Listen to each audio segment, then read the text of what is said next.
Howdy, my dudes. Quick Spark Notes version of the patch notes here because I read through entirely too much of it. That was a lot. So as I go scrolling through here, I'm gonna bring kind of the main ones to your attention, the ones that actually matter. For one, they are really changing up the skill tree, the atlas tree, everything. It's changing a lot. They're adding a bunch of stuff.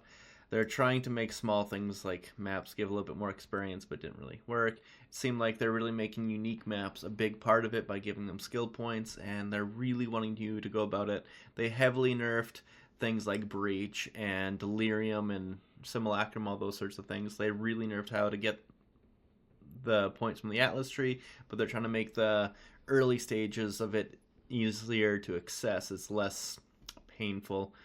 There's some Atlas passive tree things in here which they straight up deleted Deadly Evolution, and they put in this ecological shift, which is just straight bad. That one I was pretty unimpressed by reading, and I still haven't really changed my opinion of it. They have changed a lot of projectile things for general improvement of just, I think they had some client-side issues. They had some fun things in there, like fire skills now visually burn the grass, moving the stash tabs around. They also move the stash tabs around for simulacrum, so you're less likely to accidentally start the instance when you're just trying to touch the stash. For player changes, they made it so that it's less likely to be bulldozed and power leveled through by other people, including probably the Ascendancy points. You want to be at least level 50 before you can get to the end game trial bosses, and I believe that was the purpose of this. They change how things like presence and threshold work. It's going to be easier to get stunned and frozen, and it's going to be harder to freeze enemies by a lot. They upgraded base unarmed attack speed, but reduced it on all the unarmed skills. I don't understand the purpose of that. They have blocking hit by raising your shield or parrying. Now gives you a chance to avoid accumulating heavy stun or stun buildup equal to the chance you've otherwise had to evade the hit. So they're making evasion a part of blocking and parrying.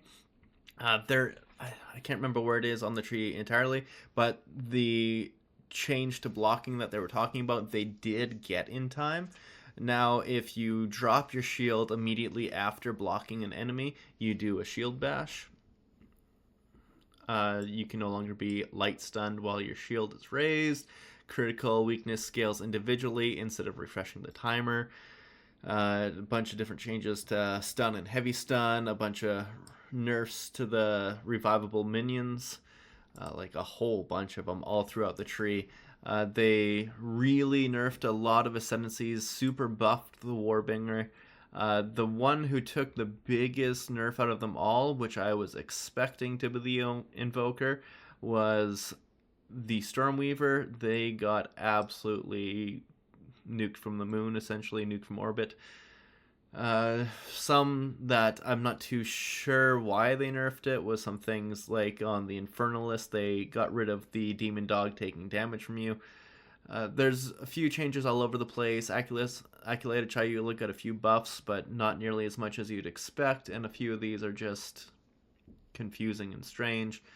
Like Deadeye, the only change you got is you always count as consuming twice as many charges instead of 50% chance. Yeah. The Warbringer had a huge amount of changes, and they were probably the most interesting.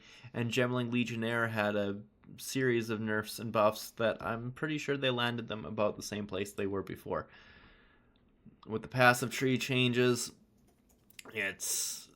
there's no way I was able to go through this without seeing it in POB. This is just, it's going to be kind of hard to see, but big ones is like Polymath now gives 7% instead of 10%, and I'm trying to remember what the other one was called. Spaghettification probably should be on here if they changed that. There it is. Now it gives 13 to all attributes and 7% increased, and now it's 7% minus chaos instead of minus 13. So heavily nerded attribute stacking all across the board. Also with things like the Against the Darkness, the maximum amount of attributes you can get from them is 2 to 3% instead of 2 to 4%. Hitting a Divine Orb on any of these things will just straight up nerf it. Most skills got nerfed in an extremely heavy way. A few got buffed, like Cold Snap has a larger explosion radius, but the one that was really interesting was I can't remember exactly. Bone Barrage, was it that? Let's just put it this way. Impale. Impale. There we go. Bone Storm Shrapnel now has Impale. So Impale is in the game now, and that is very interesting. I wasn't expecting to see that. Blink is now a travel skill, and travel skills now share a cooldown that includes every travel skill. So the other thing that's definitely worth noting, Falling Thunder got a massive buff, which I was not expecting because Falling Thunder is already good. It was just overshadowed by other skills. Flame Wall got massively nerfed. Grenades got some randomness to their placement all over the place. Heralds no longer stack off each other, so they can't trigger each other. Herald of Plague now needs a martial weapon as well. Hex Blast, I was very surprised. Hex Blast got so heavily nerfed. I don't understand why it got nerfed so hard. It wasn't in a good place to begin with, but it did get absolutely blasted. The fiery skull minions, can't remember their name, they now have upper limits to how many can be casted, and they can't be spawned off meta skills, or triggered skills, it said. Let's see, other good ones in here worth noting. Leap Slam got nerfed for whatever reason. That one I didn't understand either, just with the stun build up. And there it is. Raging Spirits now has a spirit duration of 5 seconds instead of 4, and a maximum 2 spirits per summoned instead of 5. And description has also been updated to make it more clear that trigger spells will not summon spirits. That was very surprising. And then improved performance of spawning a very high amount of Raging Spirits so that they spawn over a duration instead of immediately. Every invocation skill except for Reapers got nerfed. Reapers got buffed, but every other one got heavily nerfed. They confirmed that Skeletal Warriors was actually removed intentionally, and what they said in the interview was just them being unaware that it was removed intentionally. Now it's meant to work specifically with the scepters. The other really good thing, oh yeah, Wind Dancer had a very strange change that I don't know if it's positive or negative, because it's less defensive now. You essentially lose a huge amount of evasion rating, so it's 10% at all levels instead of up to 19, and you lose a stage because you don't get it from the quality anymore. But its AoE has been significantly increased, and it also gains stages a little bit faster, and the damage has been heavily improved, and it uses your weapons stats instead of your base stats, so it should have much higher ability to nuke everything around you. It's how we were using it for the energy shield base, so now it just seems like the evasion base will be using it to be a nuke around you, and it also detonates when you get hit by anything and not just a melee attack. The other really cool thing is that the auras from Discipline and the Purity auras on Scepters now apply to you as well as your allies. I was not aware that they did not apply to you, so this is a wonderful buff that is going to be a huge energy shield buff or just a resistance buff depending on which Scepter you use, because this is fantastic, and I'm glad they did that. The support changes, I don't remember any of them actually being improved. Oh yeah, sorry, there's one other thing that's absolutely worth mentioning that you need to know about. Grim Feast has been removed from the game. Actually removed. Can no longer be engraved, and existing ones have been disabled. That was unexpected. So yeah, no more Grim Feast. It was overpowered, but I didn't realize it was so overpowered it needed to be removed from the game. Some gems had their cost multipliers go down, like Close Combat, which is good, but almost all of them have had them go up. Cannibalism is now 2% of life instead of 4. For the most part, everywhere you see a life scaling, it got worse, which was surprising. Shock Siphon also is removed from the game, which is very unfortunate for sustaining your energy shield. They really took a bat to energy shield builds this time around. Unique items against the darkness, like I said, 2 to 3% instead of 2 to 4. The 1% life and mana is now flat life and mana. Ascendancy now has a larger range of outcomes to gain, so it's going to be really hard to get a really good Ascendancy. Choir of the Storms is again only a regular lightning bolt. Dream Fragment now gives half as much increased maximum mana. Everlasting Gaze also surprisingly got nerfed, but yeah, heavily nerfed. Mana stacking is significantly worse after this.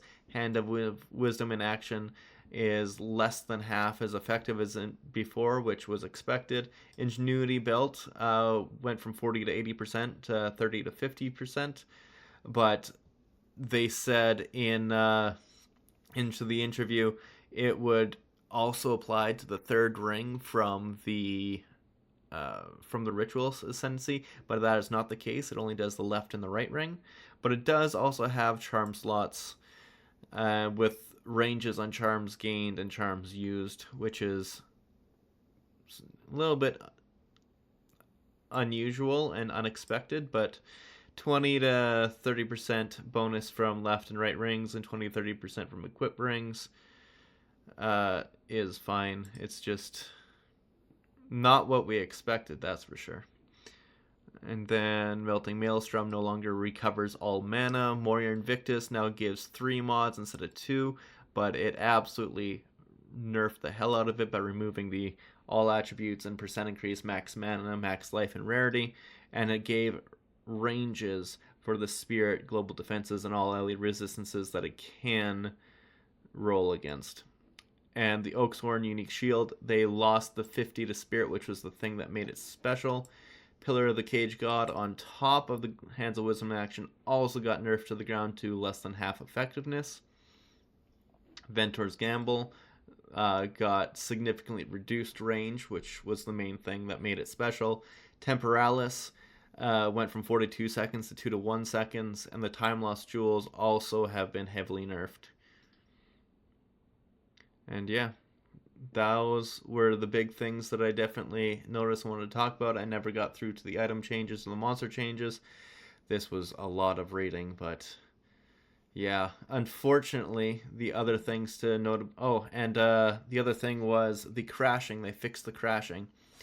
But here, you'll see that they did not get to the locking weapons into slots 1 and 2. That is definitely what they wanted to do. They changed what they said in a few things. So overcharge support no longer causes support gems to have less shock duration. Now has shock supported skills are reflected back to you. Interesting. Now only increases the magnitude of shocks from hits. Then it had said that ingenuity was 30 to 50%. But now they changed it again in the few minutes since I read this last, which was unexpected. And then, yeah, they're talking about how the modifiers to temporal chains are magnified but now they're additive with other forms of debuffs and slows and the like. But yeah, those are the changes that are worth noting. Hopefully you guys got some goodness out of this, but yeah. Oh, interesting. I guess we'll definitely have to go through some more of these later on, but those were the big things that I noticed. I did not go through and read the monster changes or any of these dealios, but for the most part I read everything else. But yeah, you guys have a good rest of your day. Can't wait for the season start tomorrow. Or I guess in like 30 hours, but see you dudes.